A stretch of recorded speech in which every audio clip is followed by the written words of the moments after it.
only thing he's actually achieved, because getting to a final and losing a semi-final is still not actually achieving everything, despite what on Talk Sport will tell you. The only thing he's actually tangibly done is get England relegated. The football isn't great. His tactics are poor. His decisions are poor. The way he handles players is terrible. You've got players like Marcus in the World Cup, can't stop scoring, so I'll drop him. Then you put in players like Jadon Sancho and Marcus on penalties in the Euro final when they barely touched the ball. He makes idiotic decisions. He sticks with players that are no good for too long. The likes of Jordan Henderson keeps getting caps when he should have been binned off years ago. Hello and welcome to Off the Bar, brought to you by Green King Sport. I'm joined by Jay Motty. You alright? Yeah, I'm good. Are you alright, Steve? No, I don't like this. Yeah, you don't like anything. But I don't like the situation Manchester United are in. Neither does he. Neither does... Well, I already said me. Neither do you. But we are in this situation. Everyone you speak to says that it is a toin toss. A toin toss. Whether Erik Ten Hag will be here next season. Did you know what I meant, Erik? That's what language is. Getting information across. You know what I meant. That's what's called a spoonerism. Yeah, exactly. It's a coin toss as to whether Ten Hag will be here next season. Letters, in it. But people still get what you're saying. Yeah. Knowledge. Like rocket surgery. Yeah, exactly. Yeah, sort of. Or a malpropism. Too much.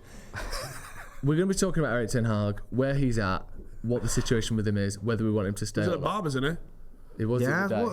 Cycling. What? Honestly, why? Surprise trip to the Barbers. It was described as Surprise. Fold it. And I love Fold the fact they tied it in with him losing the derby. Like, even after we've lost the derby, this he had guy to go and do his chores. This guy acting like he don't care, just gonna go and get his beard trimmed. Who do you think he is? Why is he not sobbing hysterically?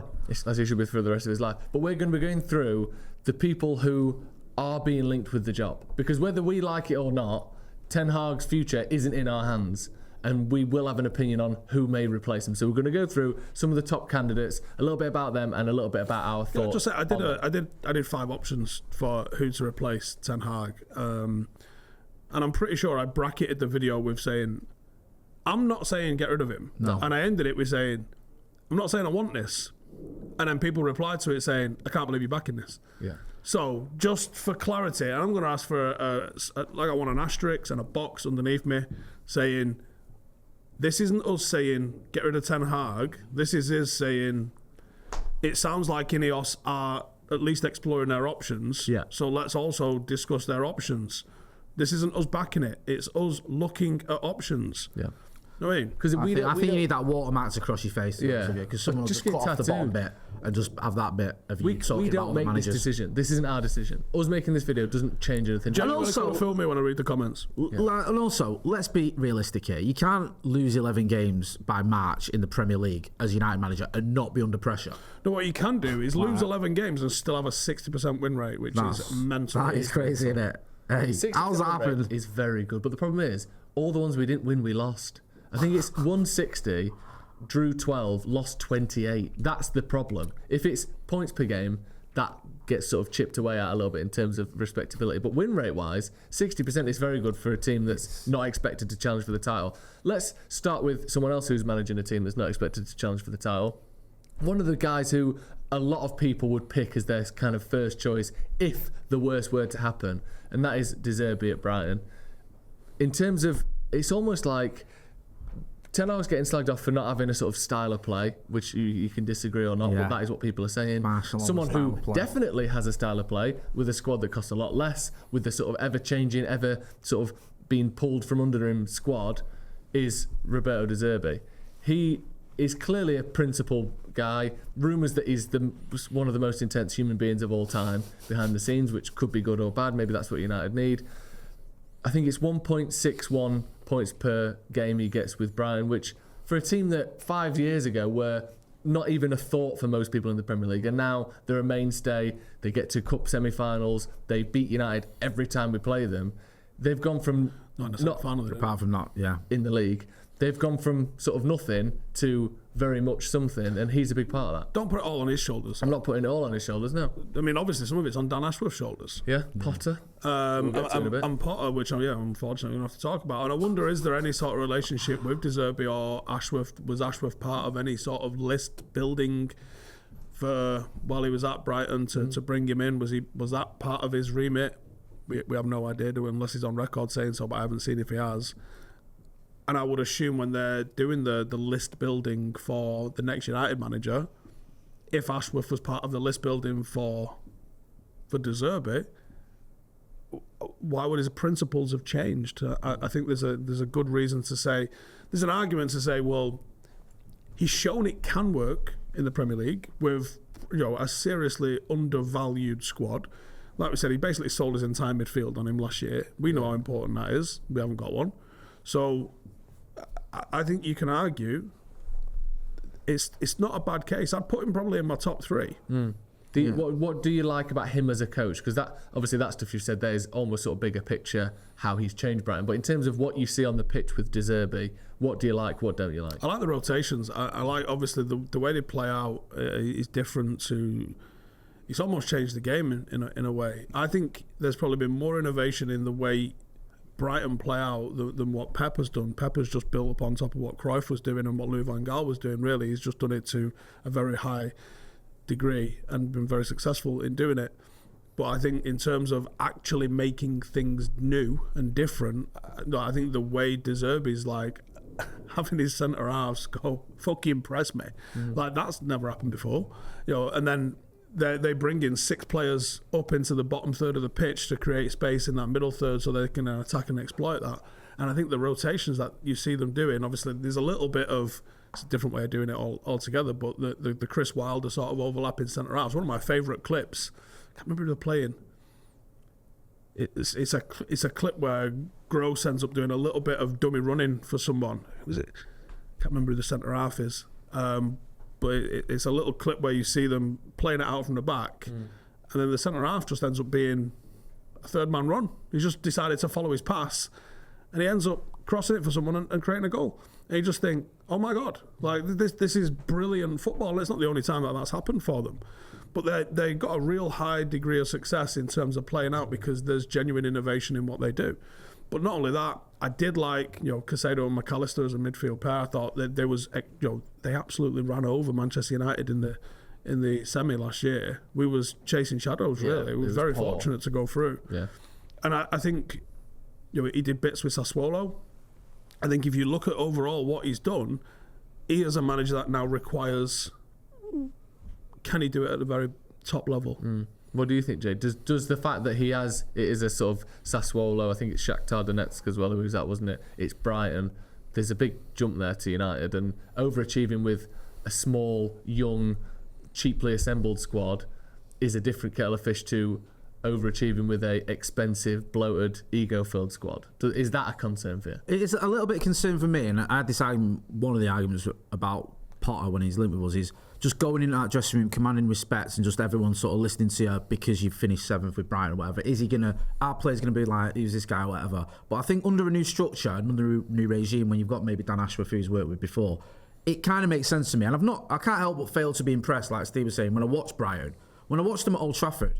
It was 18 minutes or whatever, we made a game of it. And then it's like De Zerbi went, hang on a minute, made a couple of tweaks, and then they just blew us away. They really did. I know we were still in it, and obviously Højlund had the goal disallowed. That ability to tweak on the fly, I rate very high. I do. And I thought, you can't ignore that. And whilst I am wary of the fact that this guy's going to come in with a CV that isn't that amazing, and that might be, some players might push back on it, there is a part of me that thinks, you know what, if we are going down a different route of maybe not having these well-known star managers like Van Gaal, like Jose, then maybe someone like De Zerbi, under this new structure, isn't the worst idea I've heard. He's probably the one, out of all the ones we're going to go through, who bizarrely sort of intrigues me the most. The one I think I could actually see this happening. Ten Hag's CV and the boxes that he ticks before we appointed him, he's still the best manager on this list. No, 100%, no one's got a better 100%. CV that we're about to go through, except you can maybe argue with Thomas Tuchel in terms of Champions League, but in terms of trophies won to failures had,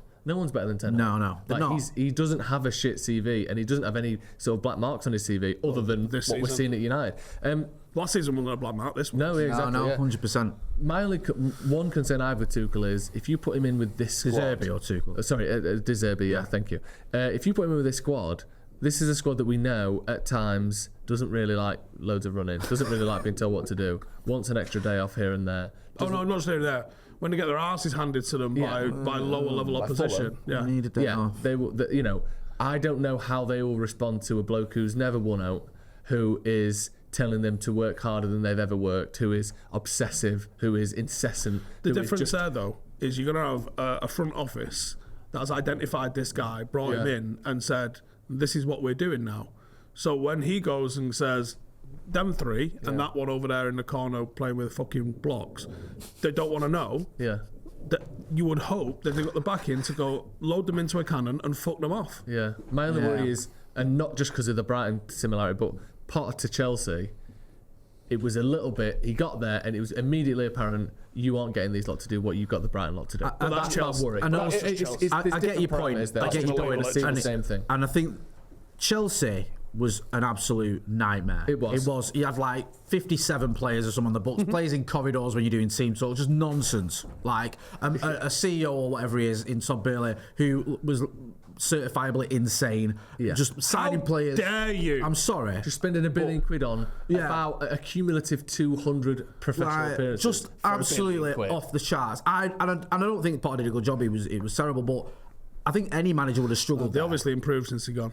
I mean, it was just a nightmare. I almost feel like it's difficult to take anything from that. From Potter's time at Chelsea. I don't want. I'm going to have a look at what the Chelsea win rate was from Tuchel through Potter to it was such a nightmare. But it's no different. I don't know how true this is, but I saw a headline that said Frank Lampard appointed as Chelsea boss under James Corden's recommendation.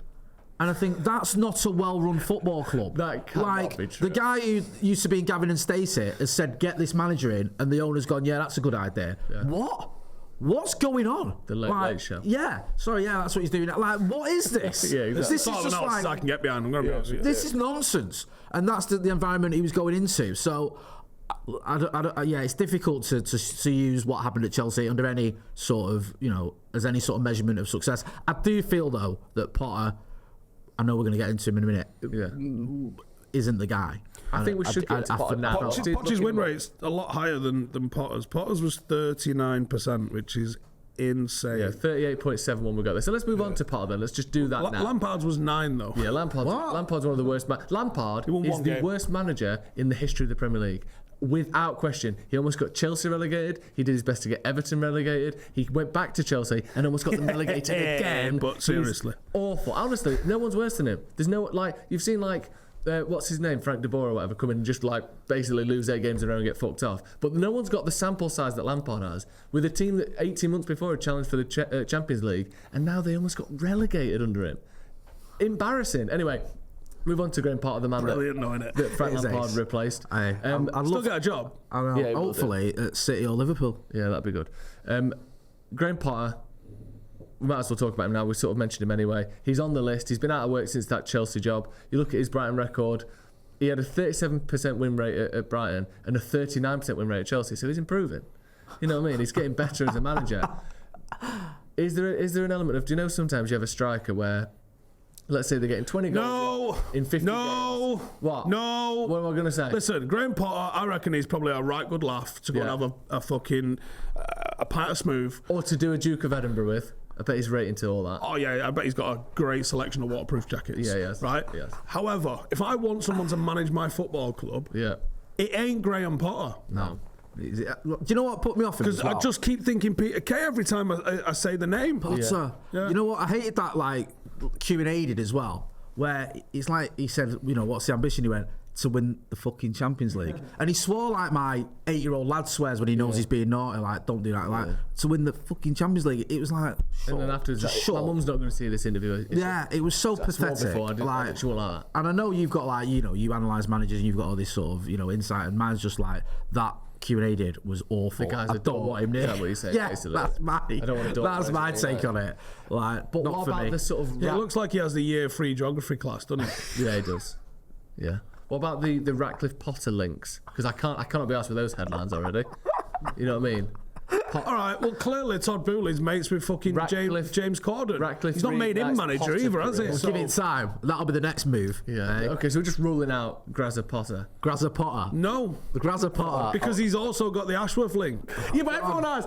He's the richest man in the UK. I know you're on about Ashworth and not Ratcliffe. But Jose Mourinho was like, yeah, I know him. He seems like a good guy. Potter knows him. Every fucker knows him. As always, this episode of Off the Bar is sponsored by Green King Sport, where football is more than a game. And the season is entering. It's the business end now, isn't it? It's my favourite end. And with over 900 Green King Sport pubs across the country, no matter where you are, you can watch every single minute of the televised action of Manchester United this season. If it's on TV, you can watch it with Green King Sport. Football is best enjoyed with your mates, so if you're not at the ground this month, then get a text in a group chat and get over to your local Green King Sports venue to catch the game. Don't forget to download the Green King Sport app to enjoy exclusive competitions and discounts whenever there's a game on. There's a link in the description for the app, so go and download it now and give Green King Sport a try.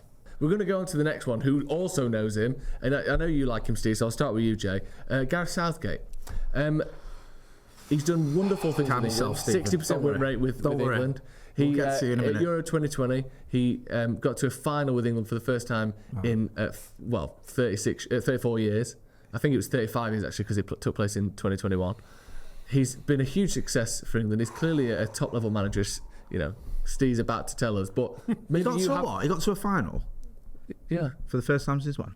1966. All right, sorry, go on. He's clearly a top-level manager, but like the tone war meant nothing to you. No, but genuinely, what do you like and what don't you like about Gaza? Right. If I was to be kind, because I don't want Gareth Southgate anywhere near my football club. Yeah. If I was to be kind, I'd say yes. And hear me out before you start jumping in, because I'm not advocating for him. He likes it. Like, his record in tournaments as an England manager compared to other England managers is very good. His record, like semi-final, just shut up a minute. Semi-final, final, quarter-final is a good return for an England manager, because I'm used to seeing Graham Taylor's and Steve McLaren's and all the and Sam Allardyce, who lasted at one game. So let's be honest about that. However, the football isn't great. His tactics are poor. His decisions are poor. The way he handles players is terrible. You've got players like Marcus in the World Cup, can't stop scoring, so I'll drop him. Then you put in players like Jadon Sancho and Marcus on penalties in the Euro final when they barely touched the ball. He makes idiotic decisions. He sticks with players that are no good for too long. The likes of Jordan Henderson keeps getting caps when he should have been binned off years ago. So I'm not advocating or keen on Gareth Southgate. Also, he makes Graham Potter look charismatic. He's just proper beige. So I've just got nothing where I go, Gareth Southgate, yeah. Also, let's not forget, when he was at Middlesbrough, he got them relegated. His one stint in the Premier League was getting a team relegated and then getting sacked in the Championship. He only got the England job by default because Sam Allardyce started doing dodgy deals to a fake sheikh. Oh, dodgy. All right, potentially reasonable deals to a fake sheikh. So I just don't see any reason why you go, Gareth Southgate, what he's done at England makes him ready to come into a job like Manchester United, with dreams of getting into the Champions League, challenging for the title, challenging for the Champions League, winning trophies, anything on his CV that says, yeah, he can win you a trophy even though he's never done that. He can manage in the Champions League even though he's never done that. He can challenge in the top end of the Premier League even though he's never done that. He's never even kept a club in the Premier League. There's nothing there to make me think he can do it. He can handle great players and work them and, make them better. He's never done that. So there's nothing there where to go, get him in. So Jay's not a fan, but Steve, what are the positives about Gareth Southgate? Why, to you, is he such a good manager? Joe, I can't convey the fucking disgust I have for even being linked with Gareth Southgate. We are being properly linked with him now. Yeah, it's we not are. Just like this has happened before. The problem is I spoke to someone as well. Your therapist? No, I actually spoke to someone that kind of knows some stuff that's going on at United. And they did mention both Potter and Southgate because of the environment that they can create. And I was like, well, what environment has Gareth Southgate created? You're in an era now where the England team don't all like fucking prison face each other while they're eating a fucking breakfast. And to what end? Also, that's modern football as well. The footballers now are friends with each other. Yeah. Social media and all the rest of it, and doing deals together, like brand deals, whatever. They work together, they do shoots together. So it's like everyone's mates now. You wouldn't have got that back in the day. So it's kind of like, it's not like he's created that. He's just part of it because that's the way the world has gone. Yeah. So, yeah. So you're like, all right, so he oversaw an environmental change in terms of the culture of England. And he came through the 21, so he had a relationship with some of the players that he featured in the team, supposedly. But what else has he done? His win rate against the top 10, top 25 teams is fucking non-existent. The two teams that he's beaten, which he arguably are sort of held as big wins, which was Germany, in the Euros, and Germany had only managed to beat fucking Liechtenstein in the previous 12 months. They had, like, it was the worst fucking performing German side ever since when Pele scored that overhead kick. It was Italy that failed to qualify for a World Cup, couldn't beat fucking North Macedonia. And these are the two fucking things that you hold up. Outside of that, who do we beat? Costa Rica, and who fucking cares? Well, he lost to Italy, didn't he? Yeah, in the final. Oh, sorry, sorry, you did say that. But like, you're right, and even like in the World Cup, Colombia get over the line on penalties, and I think was it Rodriguez or someone was out, or one of the big players was out. I forget who it was, whether it was. I think it was Colombia are not a fucking top no, they're team. not, and also we just about get over the line there. Sweden, you'd expect us to beat them, no disrespect, but like, let's be realistic here. Then you come up against Croatia, you take the lead, there's a chance that you actually could get over the line here, and Croatia make a couple of changes, you haven't got an answer to it. Has there been a game where you see him and you go, tactical masterclass? No. Every time we've gone behind... So I've seen him against him a couple of times. Every time we go behind, we lose. He's never had a game... If it starts well, he can finish it off. But I don't know if that's him or the players. Yeah. But there's never been a game where they've gone behind, he's gone, fucking hell, I'm going to have to do something a bit brave here. Like, untuck my shirt. Like, there's nothing discernible about him. Basically, he is the babysitter of this team. And if they go on and win something this summer, it won't be because of Gareth Southgate. It'll be because Jude Bellingham is in some all-time great level of form. And like you said, Marcus was the leading scorer. Well, let's put him on the bench and bring him on for 6 fucking minutes when we need to. Oh my God. And then Marcus went on that unbelievable hot streak. Like, you've got the personnel to do it. Yeah, he has a weird thing about playing favourites. It's very frustrating to watch. You never see him take an early chance on a player. Someone has to be... Look at Ivan Toney, guy's shitting goals. He has 2 friendlies before the World Cup. Plays Harry Kane, I think, for 90 minutes in both of them. What did you learn? Harry Kane's pretty good, is he? Well, who knew, right? But then you can't bring on Ivan Toney because you don't know anything about him. Yeah. It's fucking ridiculous. So you want to make this man in charge of Manchester United? The only thing he's actually achieved, because getting to a final and losing a semi-final is still not actually fucking achieving everything, despite what motherfuckers on Talk Sport will tell you. The only thing he's actually tangibly done is get England relegated. What the fuck is that? How is that even possible? History making. Yeah. So the only thing he's ever achieved in his fucking managerial career is a Walker's advert and 2 relegations. It's fucking non-existent. And I don't give a fuck. What's his win rate? 60%. Oof. For 90% of his games, he plays no. Literally, you could put me and Jay centre half. Me and Jay could play centre half, and you'd still beat fucking San Marino, right? Yeah. We might give a goal up each or 2. I guarantee you still beat San Marino with us. He gets I guarantee. In the first minute. Yeah, I'm only doing half an hour. So. But 25 minutes. Yeah. How long's the warm up? 20 minutes, right? So you still beat them with us. It's literally, when you look at how far away they are as far away from England in the rankings as Paddock are to Manchester United. It's a fucking joke that they play them. And they still play teams of that fucking ilk in qualifying. And it still goes down as, that was a game that you fucking won. It's ridiculous. I don't even want, right, I'm a bit wary of Gareth Southgate getting his hands on Kobbie Mainoo for a tournament, let alone for his career. Like, that sort of fills me with... The guy has lemon and herb at Nando's. Do you know what I mean? Like, the guy thinks he's having a fucking mad one when he has fizzy water. Like, the guy just is ready, salty, crisp, absolute fucking in bed for 9:30 o'clock, fucking bore. Yeah, I think, we've got some good young players here, and you are a coach who's going to get the best out of him, going to nurture him and help, obviously, challenge for titles and stuff as well. I don't see him doing any of that, if I'm being brutally honest. I know he had a decent record or whatever. The under-21s wasn't spectacular. The fucking England under-whatevers win everything. I know. That's what I mean. So I'm not... Okay. It's not for me. What about you though? Because you've I think he's good. I think he's done well for England. Gareth Southgate. I think he's done well for England, but you have. I do think he's done well. Which part? The relegating or the ostracising of the good players? Well, no, because I think creating an environment where it's not unusual to get to quarters, semis, and finals is something that no other manager's done. I don't think it's just as easy as going. Is that because international football's fucking turd and there's only like France and Argentina that are worth a wank? Well, that's always been the case, though, hasn't it? No. How has that changed then? Are you joking? No. You look 10, 20 years ago and look at the depth of, look Italy and Germany alone. Yeah, but what? So you're just saying there's just less good players in football these days? No, I think they're dispersed across a more variety of nationalities, and I think there's a concentration of good players coming through at England, and there's a serious concentration of good players coming through with French nationality. Yeah. I think Argentina's got a great crop, but look at the fucking Brazil side. Yeah, it's not vintage. I think it's not Southgate's fault, but I do look at the Germany side. Yeah, but you still don't get upsets in tournaments. It's not like, oh, look how diluted all the top teams are. So look, Thailand and Ghana have won the last World Cup and the last two World Cups. It's either Germany, Argentina, Brazil, or France who win everything, like it always has been, or Italy. So I do think that to beat those teams, he hasn't done that. But I don't think he's done a bad job with England. I don't want him at United. The worry for me is, I think they're two very different things. The worry for me is, like, from what you've said about what you've heard and stuff, and the fact that from a PR point of view, it looked good. And I think if he does something in there, I know I'm not advocating it.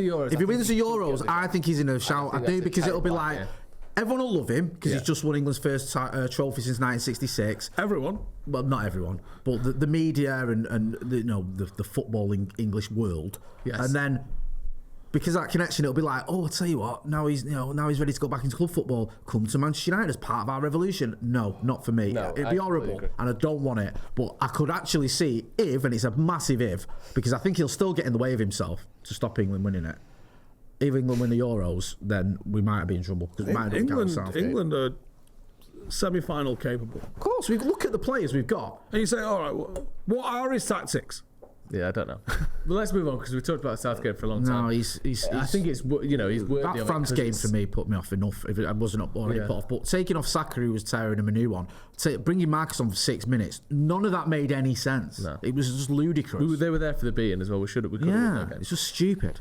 Thomas Tuchel. Now he's a weird one, because he's got these incredible highs, but then these sort of weird, like, constantly being undermined as a manager level lows. Not super lows. I think the Todd Boehly sacking. Don't like him. Yeah, I think the Todd Boehly sacking. Look, every manager that gets hit, like, you listen to Lee Sharp talk about Sir Alex, or Roy Keane talk about Sir Alex, you're not going to see anyone fucking writing a eulogy for them. In that he's had it at every club he's been to. I mean, so at PSG they hated him the whole time. He won the league every year he was there, got him to a Champions League final, and they binned him off. He went to Chelsea. They loved him for that first 6 months, and then he went because look at where they are, though. Look, just see, now he's at Bayern, and he was sort of hated ever since he got there, despite winning the league last season. Can I ask you something? Do you see a scenario where Ineos go, let's get someone in for, say, 2 or 3 years, just to fix the bin fire that United have become, and then we go for a long term? Or do you think the next appointment? I don't think you could gamble. Do you think you could do 2 or 3 years with anyone? And expect that another target would be available in 2 or 3 years. Right. I think you have to go into it.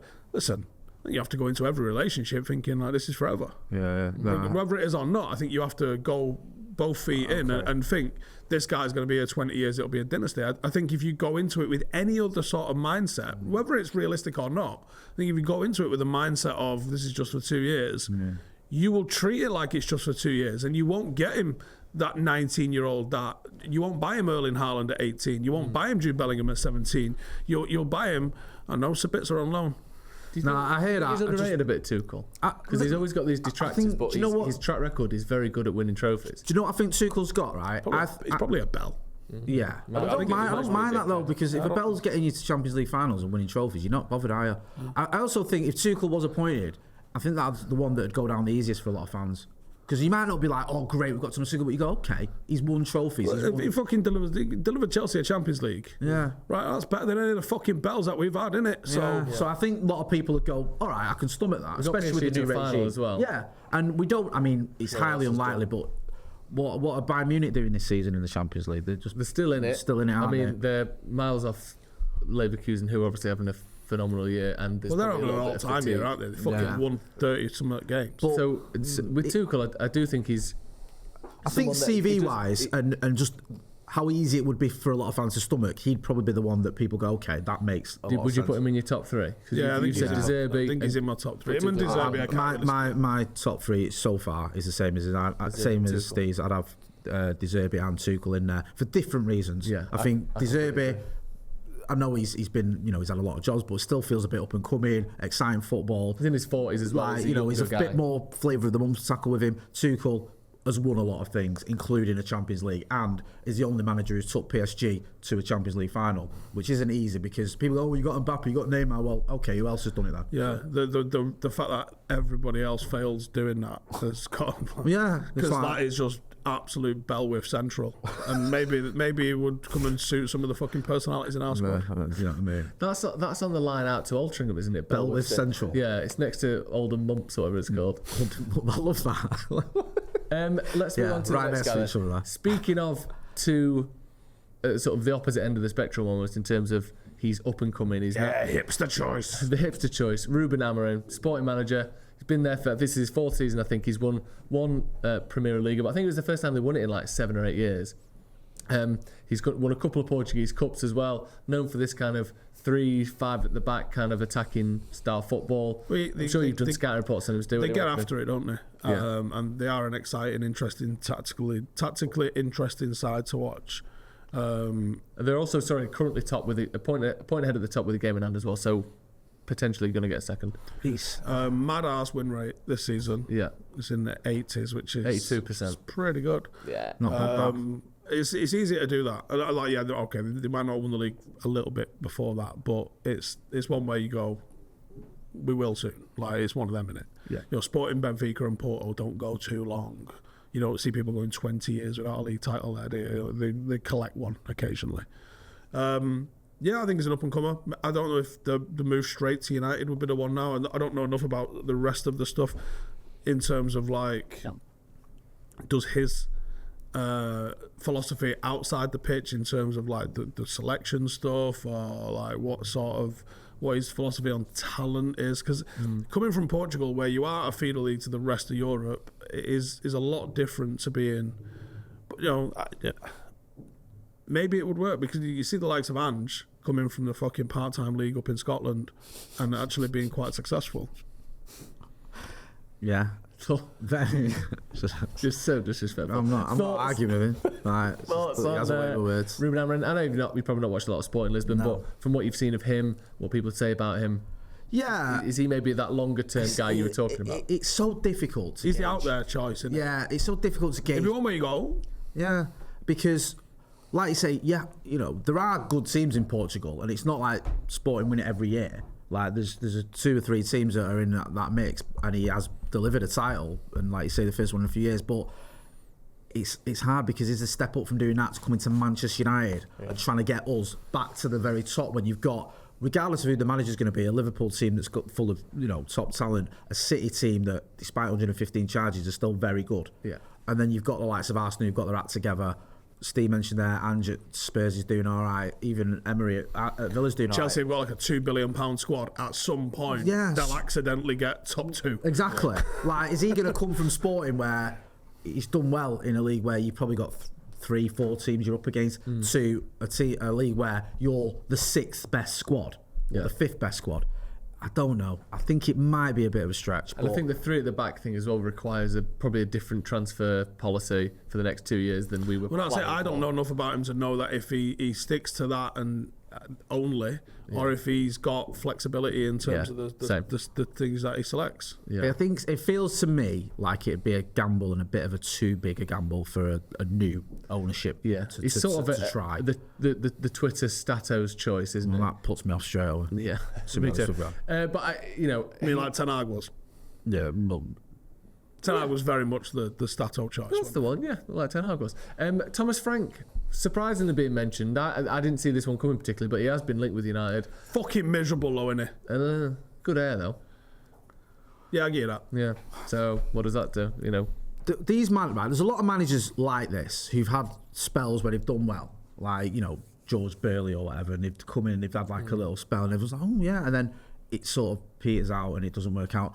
I just think this, you talk about Amorim being a gamble, this to me feels like a gamble because... Joy smells like to me. It smells like the Eddie Howe one now. Maybe. Yeah, all right, for fair Brentford, comment. see Bournemouth, and like, he's took him up from a lower position. Get. Yeah. Maybe. He's an easy get, and he's up, but he's also probably a really good manager that just needs to step up into a higher profile team. Is the step up though, I get your point, is the step up from Brentford to United the right one, or does he need another club first? Don't know, is the step up from Aberdeen to Manchester United the right one? Yeah, but that didn't work out, bro. That was an unmitigated disaster, if you think about it. For 7 years. You know what I mean? What, 13 Premier League titles? Come on. Only 12 more than Klopp. Get a grip. He's got a 22% win rate so far this season. Obviously, the expectations are different. It's not going to be a 6% win rate for Brentford, is it? He's above Southgate.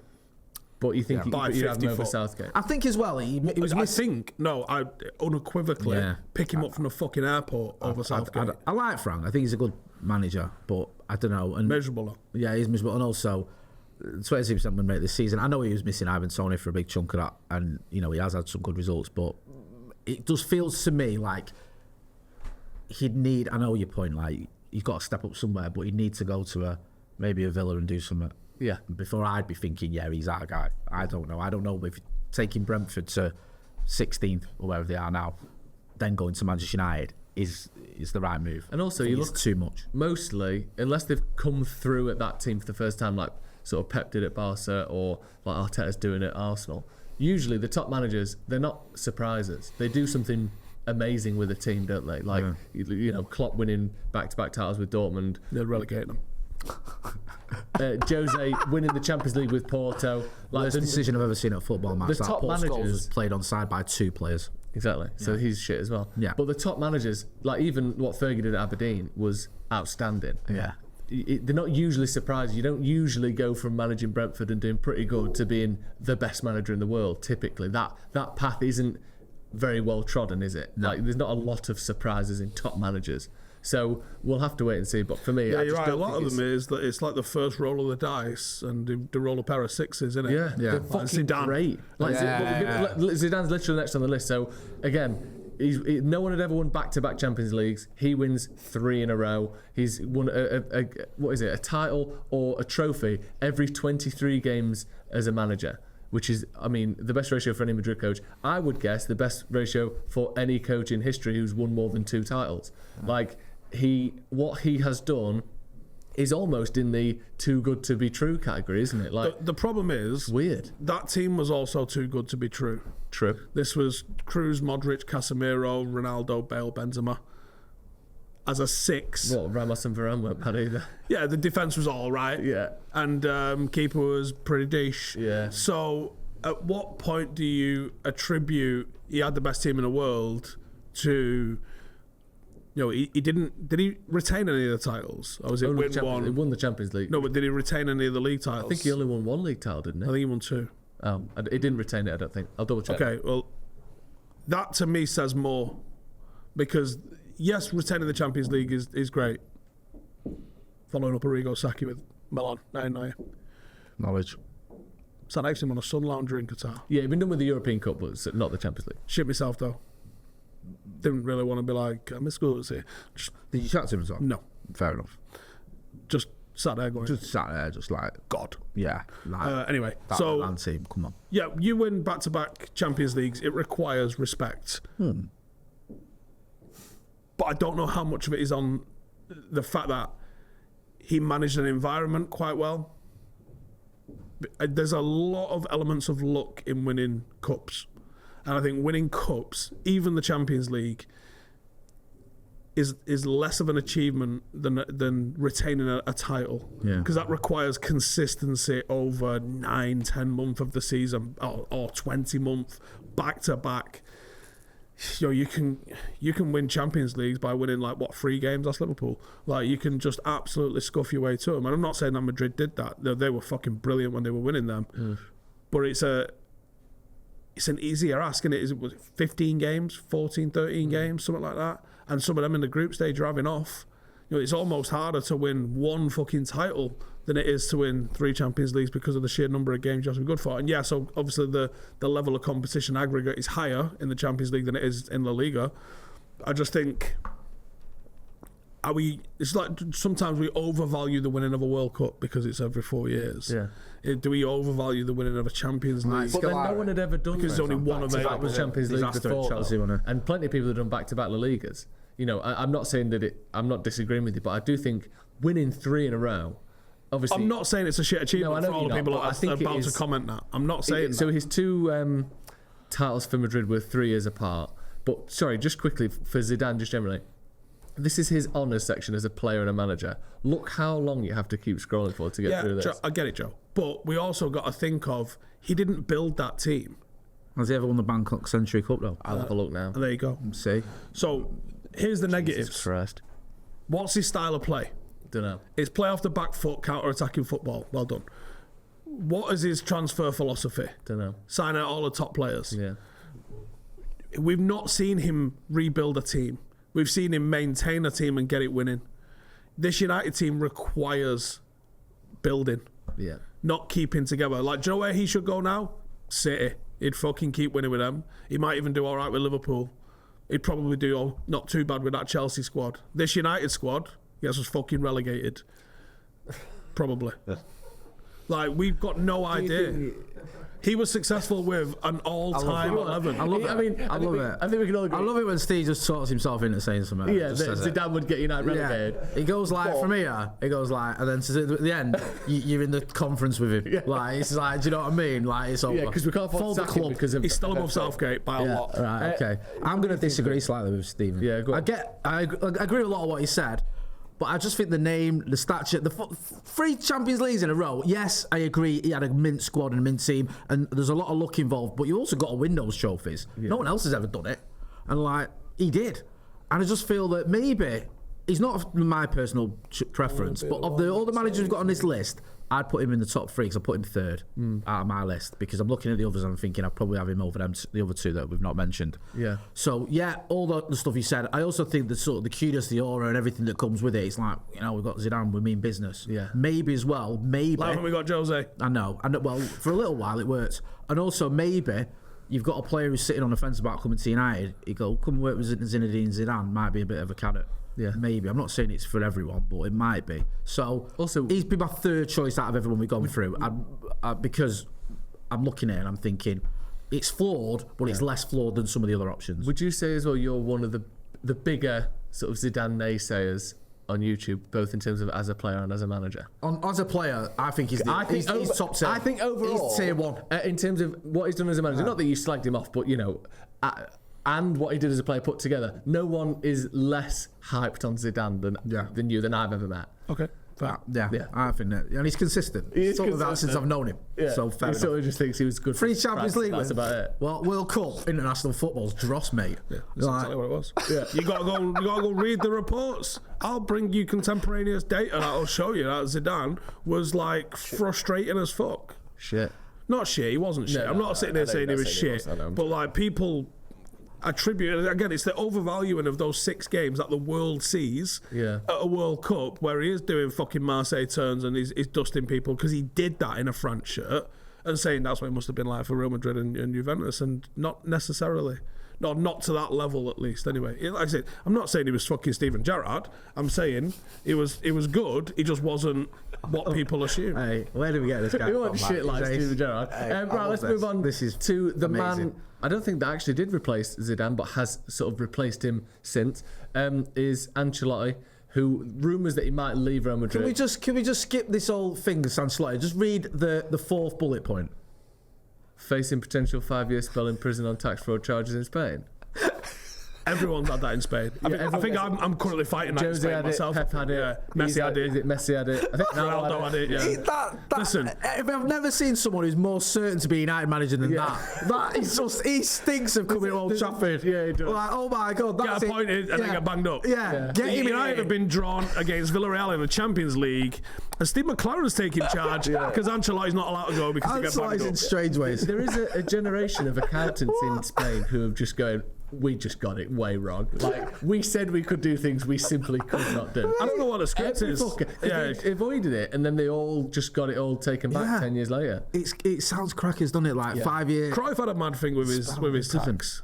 At one point, he wasn't allowed to come back until he paid like 300 grand or something mad like that. That's like... I could be getting the details wrong, but people hate paying tax, don't they? But it's not like Yeah. it's like PAYE over here. You get auto-jacked. Yeah. Whereas, like in America, like I think they have like 3 different types of tax. America's the same, isn't it? Like, people get banged up. Like, was it Wesley Snipes who got like 6 years or something for not paying his taxes? I think he tried the old "I'm a freeman of the land" and What's it called? and he was like, "I don't need to pay. I don't recognise this court actually." And I'm like, "Cool. See the fellow over there? He's got a nice orange suit for you." Yeah. I love it when people do that. They talk about like common law and all that. Yeah. Like, that, okay, cool, but you are in this common prison. Yeah. So, like, You can have You sit there and read another book. Ancelotti, is it likely? Do you like him? Is he someone? 11 years ago, Joe, I'd have crawled over broken glass for him. Everything he just said. I would have loved Ancelotti years ago. We should have got him, really. It was a bit of a weird one that it was never in the mix. But now, not even just because the... How did we go with David Moyes over Ancelotti? One of the greats of all time as well. Ancelotti. Over Mourinho and Ancelotti. And we went, fucking Gollum. What's he won? 4 Champions League? Yeah, 5? something like that. He's won all 5 of Was the it top that 5 Rigo leagues. Saki team to bring it full fucking thing? Yeah, Nice. I think he's the only person to win multiple Champions Leagues as a player and a manager. Like, it's Really? just- Zidane's got to be in that. or maybe that. How many? Did No, he win? Zidane, I think, won one, didn't he? 2002. Maybe. Did not win one with Juve? No. Juve was in like 4 finals in the night. Yeah, that's... I don't Maybe he think did. so. I think don't maybe know. All right. that stat might be I just old. keep That remembering certainly the was volley in the case at final. one I know point. that one. Yeah, that was obviously. 02. But anyway, Ancelotti is a manager. I mean, for also, Chelsea, we were talking earlier about not going short term, not going for 2 years. Is he in his 70s yet? Yeah, he's getting on a bit, and no disrespect to the guy, but he is. I love a bit of that fucking nice suit, nice fucking cut suit, dark tie, hand on the hip. Give it the eyebrow. The lads know that's time to go score the winner. Oh, come on. He is actually. What a run that one was. He's only by the way. 64. I know that's old, but in my head, he's been around for 50 years. 64? Yeah. I feel like he's been 64 since Yeah. 2003. I know. That's It must have been. crazy. He was like in his 40s when he was that old grey guy managing AC Milan. What the fuck? I do like Ancelotti. Like, Did he take over he's from sick. Lippi at Juve? Lippi was good, wasn't he? Lippi was a fucking, absolutely fucking The shit. CV on this guy is astonishing. Oh, it's all-time great. As a manager, Reggiano, Parma, Juve, AC Milan, Chelsea, PSG, Real Madrid, Bayern Munich, Napoli, Everton, Real Madrid. That is such. That is the biggest What the anomaly fuck in happened football. What? Like it looks like a typo. He was doing what? Everton. Did he take over Frank Lampard? Probably. I don't know. It was always there like before Lampard, was I it think. Allardyce he took over from? Did they go from that Yeah. to that? To Lamp. Can you imagine what training must have been That's like? got to be the biggest drop off. That might even be worse than Fergie to Moyes in terms of. Oh, factually worse. Yeah, like you've gone from one of We the didn't greatest really get managers relegated. ever. We came 7th Yeah. and almost beat Bayern Munich. I think he's the only manager to win multiple Champions Leagues with the same team as player and manager. I think that's the stat. right, Because he won okay. it twice with Milan as a player and twice with Milan as a manager. But he's not going to be the next United manager. Listen, he's a fantastic manager. I just don't see it happening. I don't think there's that sort what of I'd like to do- long-termism with him. Invite him to the game and give him a nice glass of red. Yeah. But not manage us. No. Not now. 11 years ago. There's Yeah. also- How did Chelsea fuck him off, by the way? What was that? You only won the double? Fucking Nah, sling didn't they it. sack him during his post-match interview for the last game of the second season? Roman Abramovich did it fucking different. Also, you're up against like Fergie. It's not like you I've just lost the league to I don't know Leicester. You lost it to the greatest manager ever. And then they finished second. Yeah, and it's like, well, now you can go. What? Amazing. Yeah, Abramovich. Anyway, Yeah, exactly. Enough said. Finally, then, and this I one, don't even know how much cocaine he does. this one feels more likely, and He might not even do it. it might not. This one feels more likely and more likable to me, and it's Julian Nagelsmann. Nagelsmann? He's up and coming, and at the same time, he's sort of done a little bit as well. Dibs. You like him? Talk to me about Julian Nagelsmann. Then, what do you like? I like that he's worked at some clubs with very low expectations and massively overachieved, and I like that he's also done some stuff at big clubs. I don't really fully know why it went west, because weren't they still top or like a point off top when Bayern Munich sacked him? Yeah. Bayern Munich are a bit. Is it They give the political, though? impression, yeah, I think so. I think they give the impression of being like this really fucking statesman-like, well-run club, but actually behind the scenes, it's fucking off its rocker as well. I think We spoke to I can't remember which Honigstein, German, probably. it might have been one of the. he's the number one guy. in Yeah, Germany. we spoke to, or it might have been Florian Plattenberg or someone. He was saying the thing with Bayern Munich, there's a lot of politics that goes on there. There's a lot of if you fall out the wrong people, or if you're not picking the right player, not based on ability, but because of his stature within the club or with the fans or whatever. the wheels can start coming off for you very quickly. And I think there might have been a touch of that with Nagelsmann, because it's just like, you know, on paper you think, well, look, this isn't He's bad. succeeded everywhere. Yeah. No, he's with the Germans through the end of the Euros, right? Yeah. So that would be problematic if he was to be appointed this summer. I think, although I do believe that the front of office is going to be doing a lot of the heavy lifting, I presume, in terms of recruitment this year, rather than asking Ten Hag who he's got the fucking number of, which is what I think we did the last 2 years. Yeah, it's been crazy, hasn't it? I mean, I get your point, and I like Nagelsmann. I don't know. It's difficult to gauge anything from the Bayern Munich. It depends how involved Ralf Rangnick's, because don't they have a phone call with Ralf Rangnick, or they've suggested that they'd be interested in having a phone call with Ralf Rangnick, or have I just invented that? Yeah, there was a report that Ineos might want to chat to him. By the way, Because if they do, then he's like protege. Can I just say something while we're on you just reminded me, Steve, because today is World Book Day. So No one's got us Ralf Rangnick. if you are, you know, want to celebrate World Missed Book a trick Day, there. it's got to be, that book is the one that you should be reading. Yeah. Do you remember that book? That book is, without a doubt, I mean, I the buy a lot best of books. book ever. It's called Tactical Genius and Becoming Soccer Coach Godfather, Ralf Rangnick. We don't know who the author is because no one's put the name to I it. know who the author is. Yeah, Google. It's the earliest ChatGPT. Yeah, it is. And Steve's read it cover to cover. It took him half an episode of The Brew. And it's amazing. What was the last book you read? What, in full? No, which one did you glance at the cover of, Joe? Chinese restaurant menu. Right. Is that a book? It's cultured, that. More I'm than 3 impressed. pages. It's not really a book. Last book I read, I don't know, probably it's a Spanish book I read. In Spanish? No, it was translated. It was about a death, a bloke dying, and then telling the story from loads of different perspectives. Story of a Death Foretold, it was called. I don't know. What in the level of hipster is that? What do you want me to say? I don't know. All right, sorry. No, I'm happy Vinnie you said Jones's it. autobiography. But also, it is the most hipster fucking book you could have chosen. got me when he found out mine anyway. Go on. Mine was a autobiography of Richard Attenborough. Dickie Attenborough. Any good? It was alright. It was he get a weird though state because it was funeral? co-written with his producer. Does he get a state funeral when he goes? Should do, should he? Richard Attenborough, well, he's gone, hasn't he? Has he? Yeah. He went a few years ago, I think. You're thinking about David Attenborough's brother. Good point, well made. Yeah. Why? What's the last book you You know read? they've got a third brother who's just like a, you know, well, I don't know if he's still with us. Andy Attenborough. But you imagine them two, your brothers. Keith. Like, you'd be gutted, wouldn't you? No, it's Ace. Why? 'Cause imagine you- like Well, your you mum take it on two your ways, case. don't you? You either go, there's no pressure on you, Yeah. them two boxed it off. Yeah. Just chill, be a crackhead, whatever it is that you want to do. Yeah. Or when people come round, they're like, our 2 sons did, and they're like, "No, 3 sons. Yeah, he's out back. Yeah. He's He's on a swings. My son is dead. He's not dead. He's just moved to Eccles.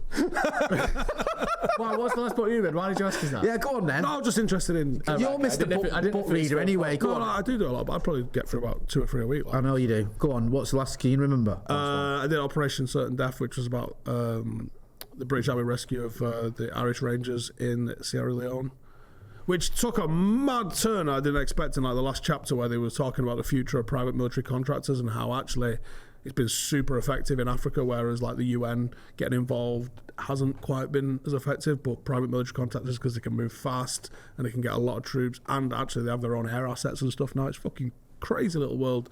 It's been really effective at delivering peace in certain parts of Africa. I mean, you know, there certainly hasn't been peace at Bayern Munich since Nagelsmann left. That's it done. You're not getting fucking knuckles. Tied it all back together.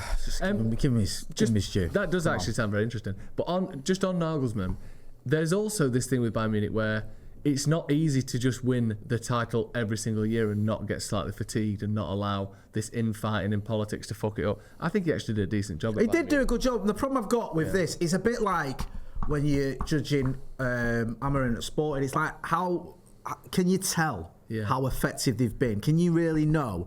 Like with Klopp at Dortmund, you went, he's won back-to-back titles at Dortmund. That doesn't happen. Like, he's obviously smashed it. Like with Alonso at Leverkusen, if he gets over the line, it looks like he will. What he did at Hoffenheim was an absolute madness. So it's fair enough there, but I think that was with Ralf Rangnick.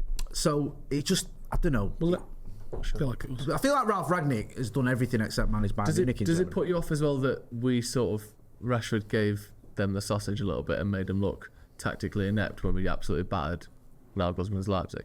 Does that put you off at all? No, because what's the expectation? Manchester United versus Leipzig. Yeah, but it was Leipzig's not Manchester City and Chelsea and PSG in terms of the project that it is. Yeah, they are the proving ground for young talent to come through and then be sold at a profit. That's their business model. Is I don't know who's doing that in UK. Brighton. Was that Upamecano? Yeah, he was part of that collab. Yeah, I mean, I'm not dismissing what Marcus did because it was fantastic and I loved him for it. But also, I always think Upamecano's a bit ropey, mate. Yeah. I do. I know he's like one of. Was it Nagelsmann who signed him at Bayern? Because obviously he's now at Bayern. Yeah. I'm just assuming it would have been. Anyway, that's going to be also. Who's your top three then to round us out here? If United were to get rid of Ten Hag, which we've all said we don't think should happen, if it was to, who do you like? Nagelsmann, Zerbi.